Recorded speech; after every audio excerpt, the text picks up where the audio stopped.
It is not a controversial statement to say that the standard model of modern cosmology is in trouble. It consists of many disparate pieces, which, taken together, raise more questions than they answer. In this presentation, I will endeavour to show how the model solves the horizon problem, the uniformity of the cosmic microwave background, or CMB. This is the leftover glow of ancient light from the Big Bang. NASA's WMAP satellite took 9 years to scan the whole sky, producing this image which shows the extremely small temperature fluctuations of the CMB. Theoretical physicist Matt Strassler asks, how did parts that are so incredibly distant from one another end up with the same temperature to 1 part in 100,000? Stephen Hawking. In the hot Big Bang model, there was not enough time in the early universe for heat to have flowed from one region to another. This means that the initial state of the universe would have to have had exactly the same temperature everywhere in order to account for the fact that the microwave background has the same temperature in every direction we look. Nick Strobel. Running the expansion backward, astronomers find that regions even a degree apart in angular separation on our sky would have been beyond each other's horizons at the time the microwave background was produced. And finally, Alan Guth. To explain how the universe could have smoothed itself out to achieve the uniformity of temperature we observe today in the cosmic background radiation, one finds that it would be necessary for energy and information to be transmitted across the universe at about 100 times the speed of light.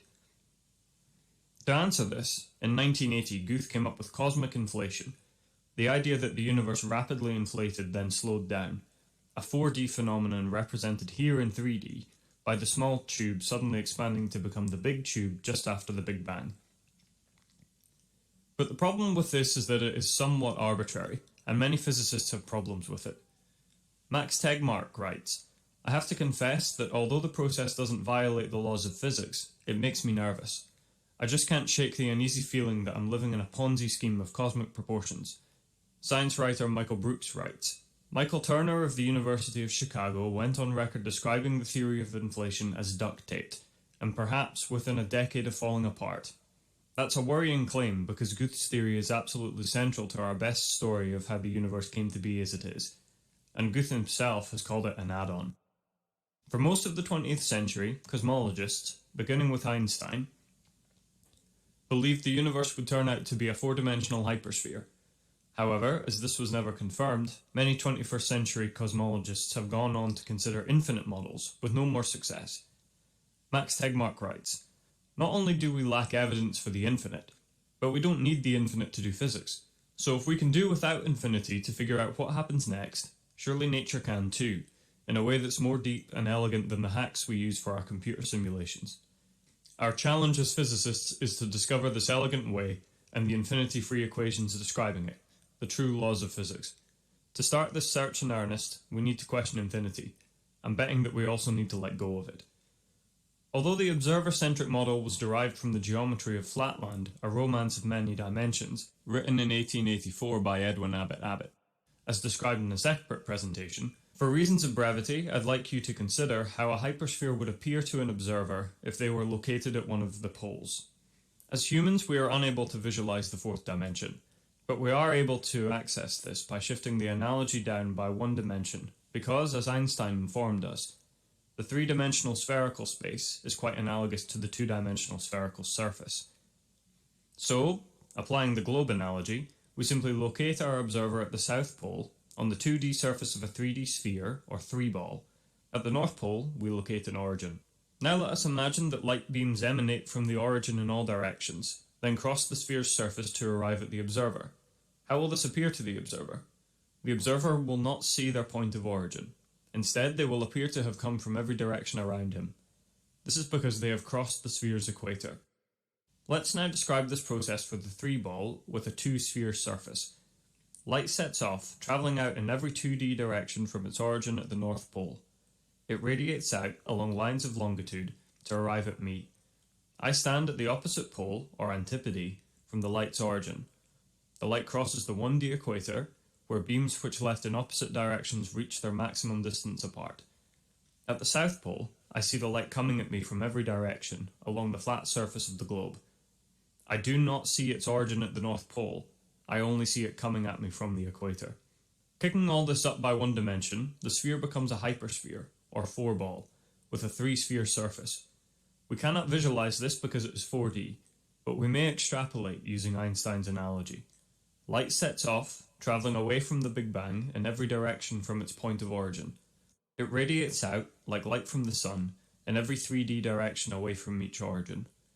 I, as observer, stand at a single point which is hyperspherically, polar opposite, one of the myriad single points of origin from which light left. On its journey to me, which takes the lifetime of the universe, the light crosses the universe's two-dimensional equator, where beams reach their maximum distance apart. Because I, as observer, stand at the opposite, or south pole, in 4 dimensions, on the 3D surface of the hypersphere, the light comes at me radially in 3D, shining in upon me from all directions. I do not see its origin at an antipodal north pole, I only see it coming at me from the equator. So we see that applying the 3D globe analogy to our 4D reality explains why relic radiation from the CMB converges on the observer from every direction in space, and yet displays what Roger Penrose calls extraordinarily uniform smoothness and homogeneity. The analogy tells us this is because it is all the same light, in the sense that all the photons left from the same location at the same time in different directions. Each photon has traced its own great circle through the universe's three-dimensional surface, and crossed the 2D equator to reach the observer. In the globe analogy, the theoretical light beam travels across a surface which is flat in 2 dimensions, but curves into a third. We view this path as a curved line. Extrapolating, the photon travels through a surface which is flat in 3 dimensions, but curves into a fourth. We view this path as a straight line.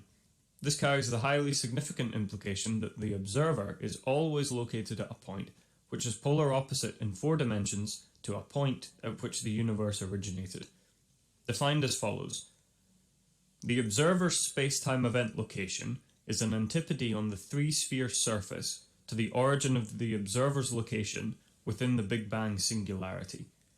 This geometry works as an explanation of the way relic radiation is observed by astronomers to behave, and is therefore strong evidence for a Flatland-style dimensional relationship between the observable universe in 3D and the universe proper in 4D.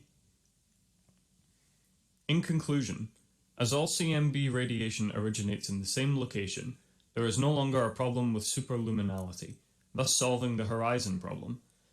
Without the need for any form of inflationary event, the globe analogy provides a straightforward explanation for both the omni-directionality of the CMB and the smooth homogeneity of the CMB.